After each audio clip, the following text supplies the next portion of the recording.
naye Museveni yabalonda.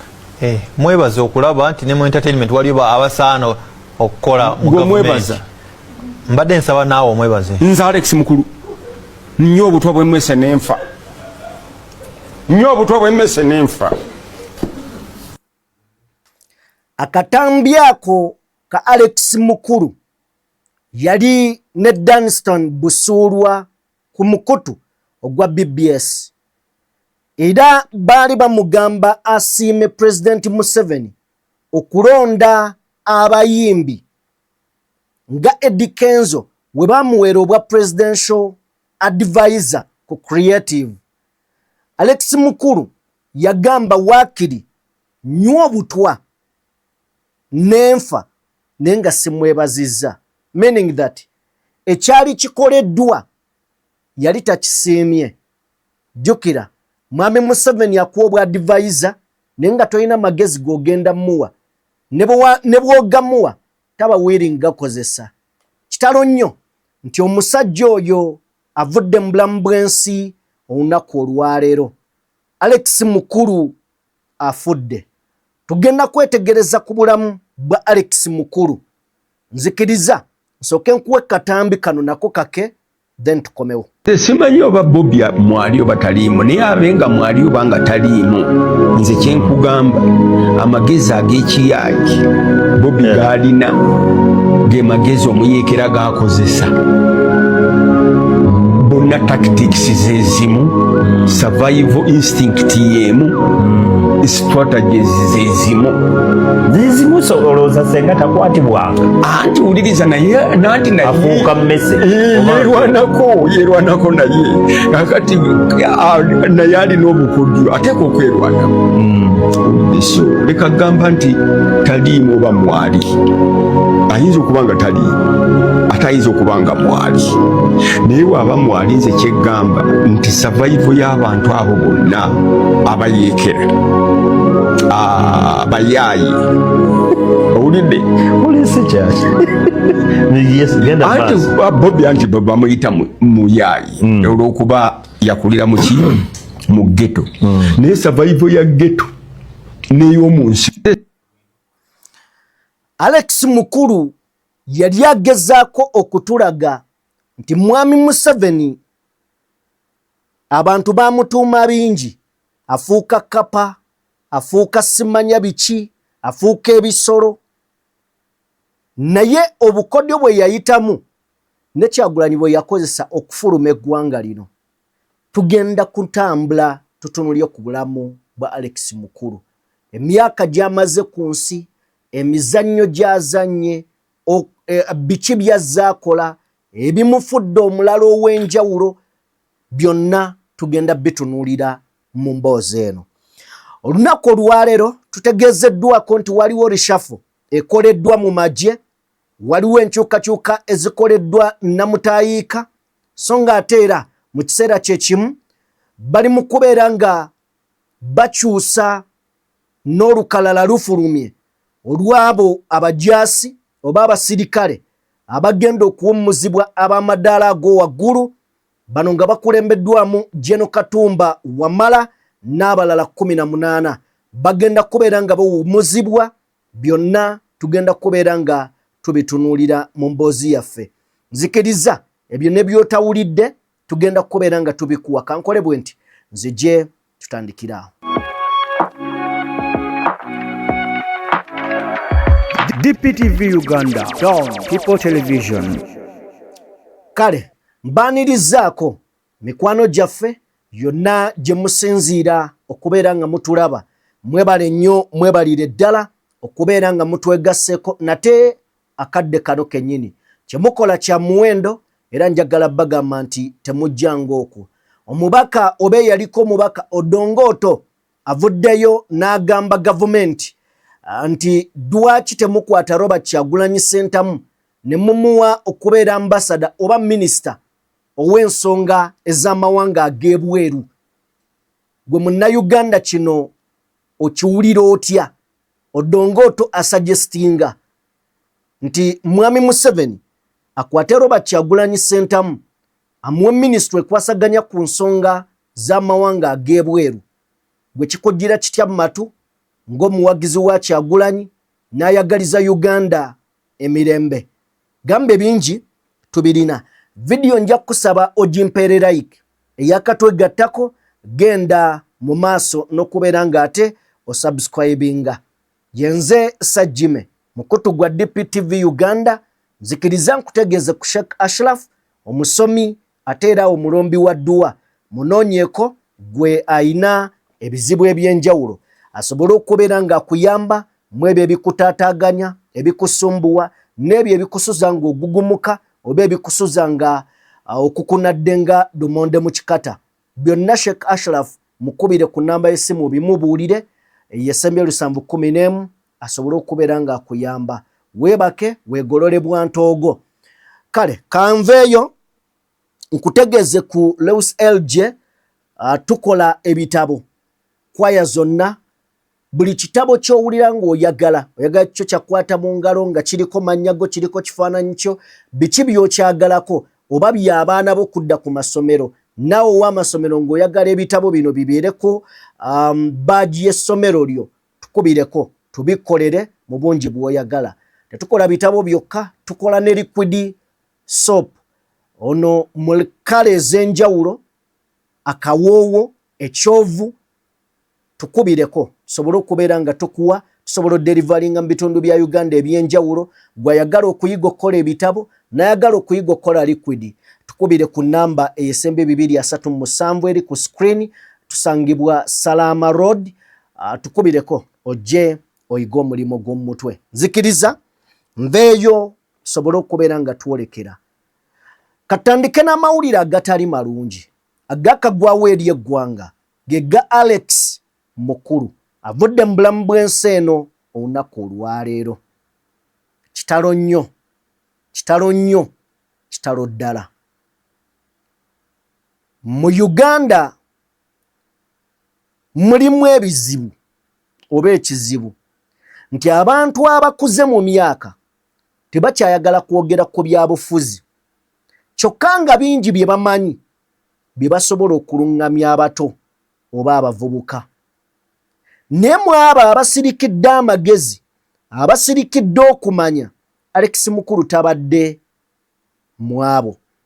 Abadde ng'avaayo eddoboozi lye ne liwulikika era n'alite kwegamba n'akakasa nti lituuka ku bantu. Kyatakkiririzaamu abadde agamba takikkiririzaamu, kyakkiririzaamu ng'era tatya kubeera ng'akyogera. Akiyisaawo. Njagala tutandikire wano tusooke tulabe obumu ku butambi then tujje tukuwe ebitonotono bye tuyina ebimukwatako. Abange muwunya muwunya temutukkiriza nze temunzikiriza kulaba mazina gammwe oluzinye mwenna ne muwunya. Toyinza kuzinira muntu ng'owunya bw'otyo. Owulidde sirabye na mazina olutandise bwe muti ne muwunya. Toyinza kuwunya.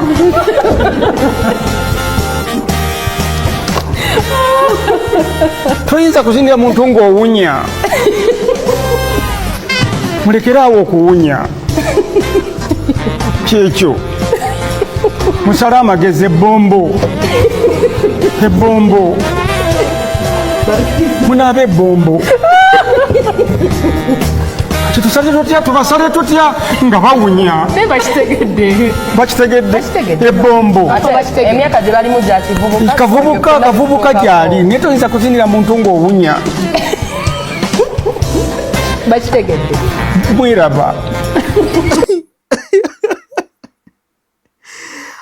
Alex Mukulu bw'atyo ebyembi bisekerwa atuseka naye ng'ate mawulire gannaku naddala eri ababadde bagoberera Alex Mukulu ngaffe ababadde bamulabirako ng'ensonga bw'egwa mu ggwanga oyagala okumanya Alex Mukulu agyogeddeko ki. Alex Mukulu yazaalibwa 1954 era nga wafiiridde mu 2026 ng'alina emyaka 72 egy'obukulu. kitegeeza afiiridde ku myaka 72 Alex Mukulu. Era njagala tugezeeko okubeera nga tutunuulira ku ebyo ebitonotono ebimukwatako. Musajja yazaalibwa Misembe mu Singo County wano mu Buganda, era najja ng'asomerako mu masomero ag'enjawulo bye tutagenda kubeera nga tugendamu akadde kano, wabula kankutwale mu ebyo byazaakola Alex Mukulu onootegeera. Musajja yatandika okuzannya emizannyo myaka mingi egiyise mabega eyo, era katukuyitireko mizannyo. Muzzukulu wa Kabangala muzannyo gwa 1977 engule ya Kamukukulu gwa 1978 Springs of Tears 79 The Cigarette 8 Opera Bakisimba era mu 8 Twin Opera era mu 8 The Celebrity 83 I Killed the Bishop mu 84 Gwanga Mujje mu 85 Mbasalidde gankolwa 85 Stop It with 11 Men 86 Liberate Kid 87 The Drunkards 86 Wounds of Africa 88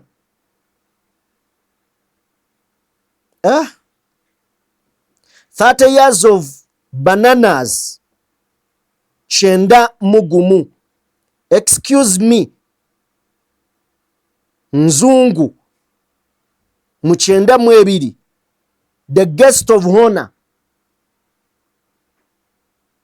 mu 94 Seven Workers of Uganda 95 Radio Mambo Bado 96 A Good Muganda Case 221 The People's President 222 olwo lwe lumu ku lugendo oba olyawo Alex Mukulu lwazaatambula n'endala nnyingi firimu zazaazannya. So avudde mu bulamu bw'ensi eno olunaku olwaleero kitalo nnyo ddala. Mwenna ababadde bagoberera Alex Mukulu, ababadde bamwagala, kitalo nnyo. So ebisingako tujja kubeera nga tujja nabyo ku Alex Mukulu, wabula kyolina okumanya afiiridde ku myaka 72 egy'obukulu. Yazaalibwa mu 1954. Kitalo nnyo wangi tuwe kwaka katambi katujjeyo.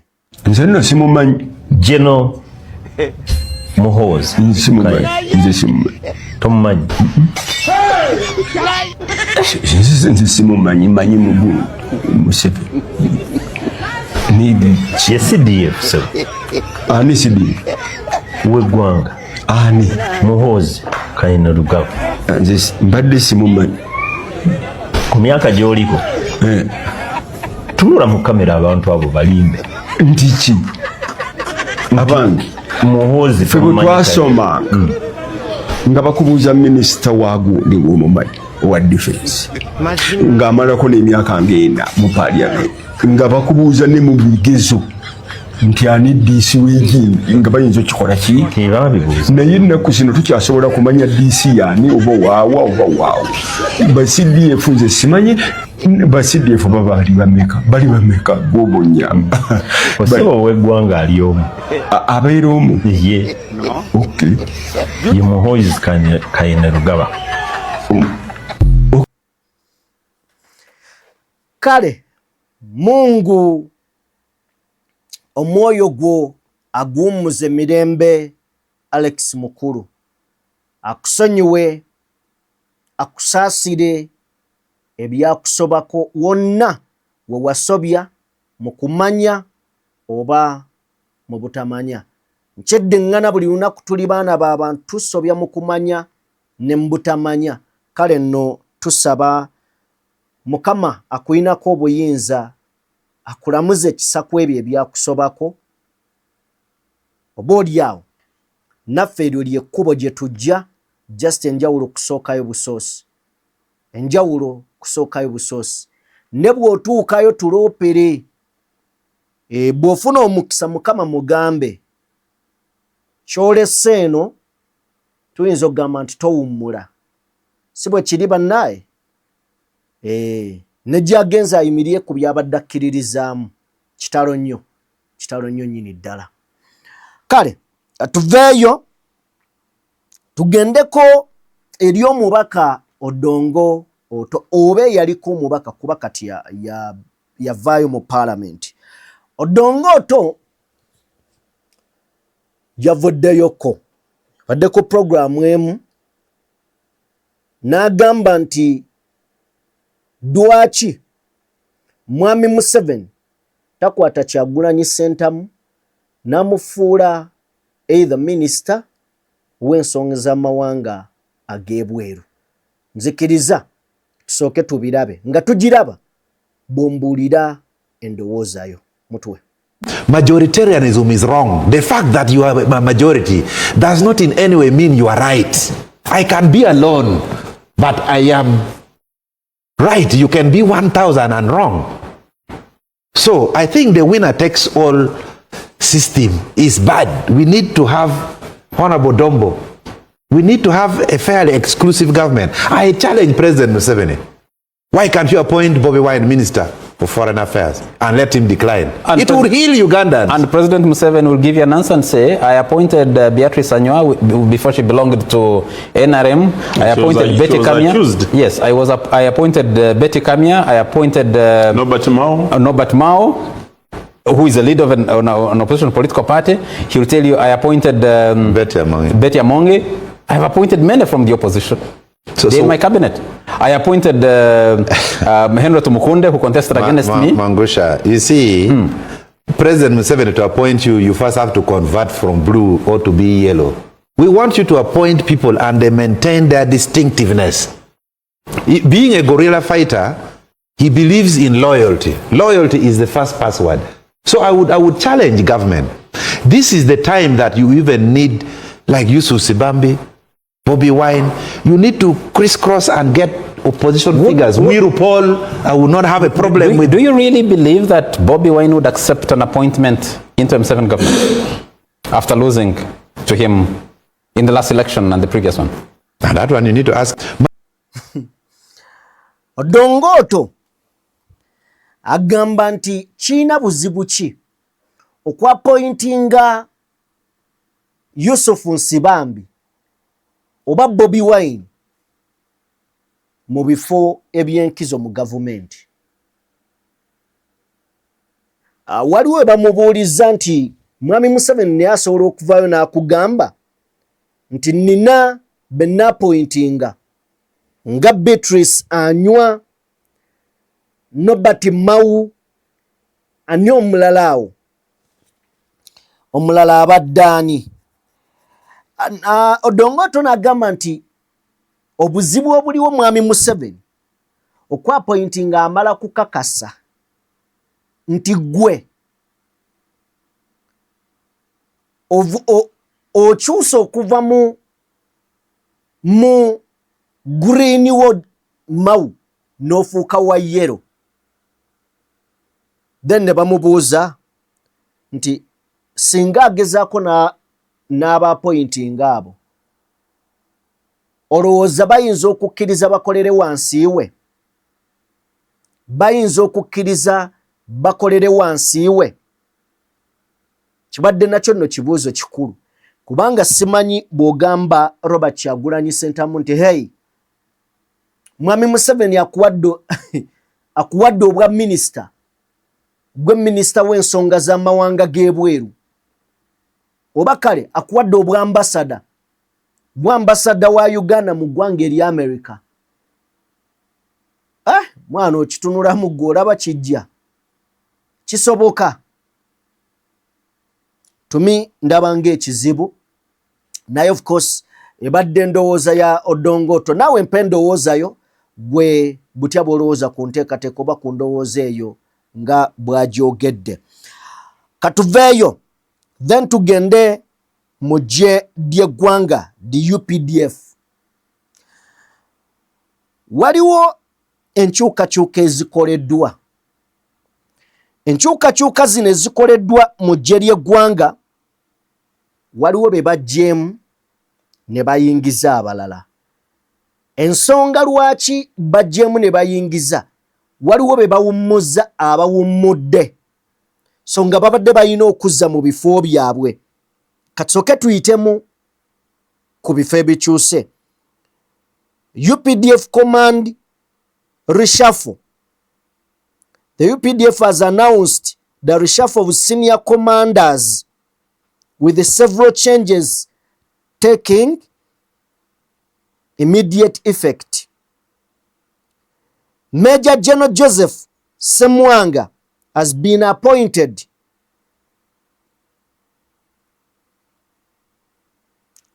General Officer commanding the Reserve Force.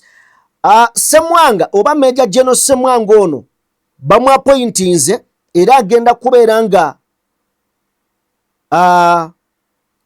commandinga Reserve Force era ngazze mu kifo kya Lieutenant General Charles Otema Owanyi.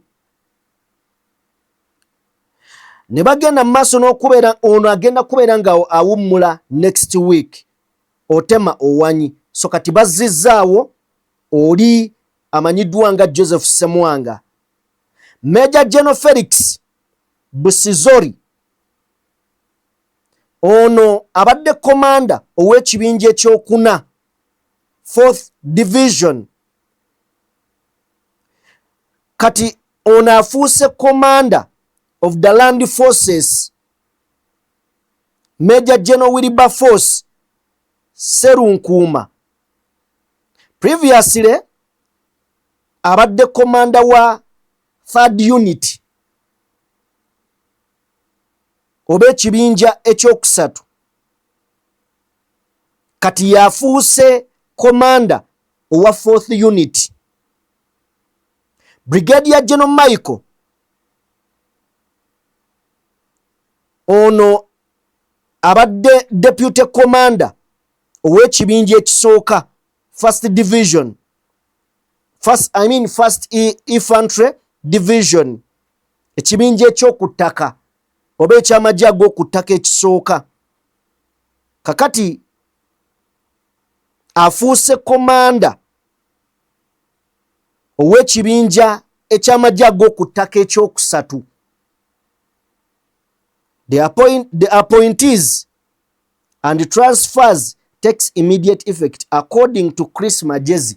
So bano abaweereddwa ebifo bino batandikiddewo okusinziira kwakolanga omwogezi w'amagye g'eggwanga Chris Magezi.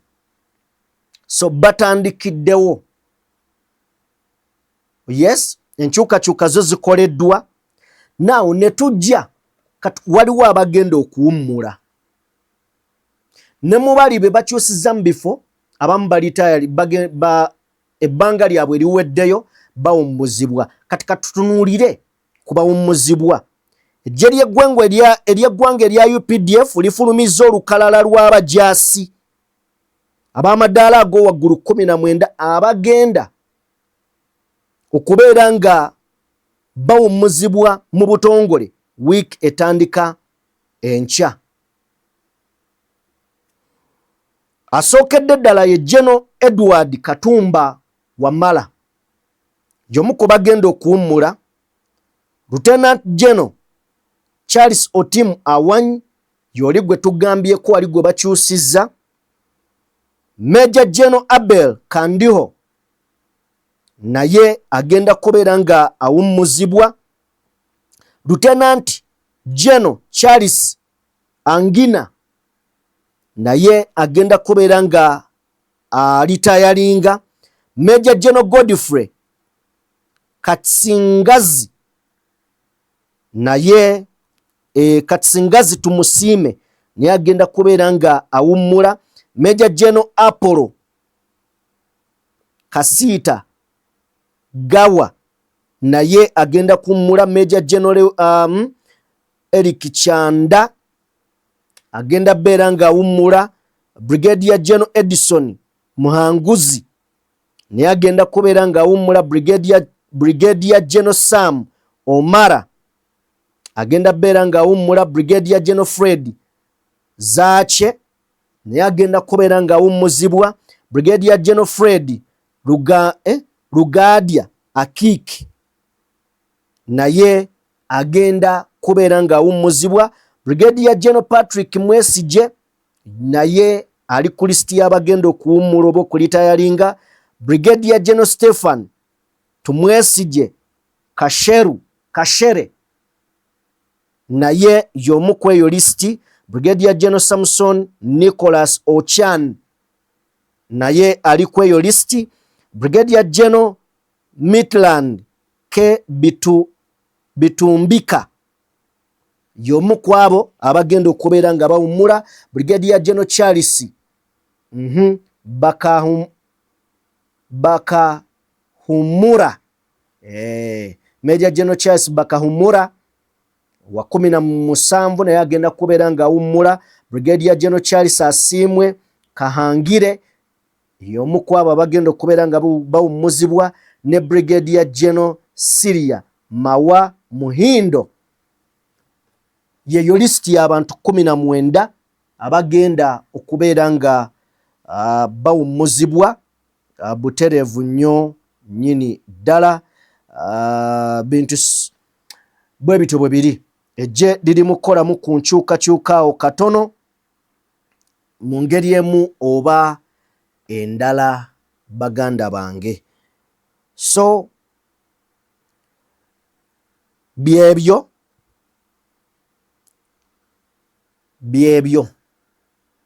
sofa ebiriwo.